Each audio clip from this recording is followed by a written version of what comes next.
In this guide, I will be showing you guys how to fix Roblox client keeps closing itself without even showing an error. Let's get started. First, completely close Roblox and restart your PC. For that, right-click on your taskbar, select the option Task Manager. Click on the Processes option. Now in the search box, type in Roblox. Right-click on it and select the option End Task. Now you can restart your PC because background glitches often stop the client from loading properly. Next up, launch your settings. Navigate to the option Apps. Click on the option Install Apps. Find Roblox. Click on three dots. Select the option Advanced option. Now scroll down. You're gonna find the option of Repair. Click on that.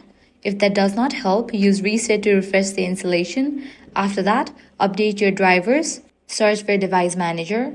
Now expand this section, Display Adapters. Now right-click on the driver that you want to update, like the option Update Driver. From these, select any of the option that is suitable for you. Outdated drivers often cause sudden crashes without warnings. You should also clear temporary files by pressing Windows plus R or searching for a run. Now here type in %temp% and click on OK. Now select all these files and delete it. Another important fix is to disable overlays like Discord overlay, Xgame, Bar or any recording software since they can interfere with Roblox and force it to close. Also make sure your antivirus or firewall is not blocking Roblox processes. If the issue still happens, uninstall Roblox completely, restart your PC and reinstall the latest version from the official site to ensure a clean setup. After doing these steps, Roblox should stop closing randomly and run normally again.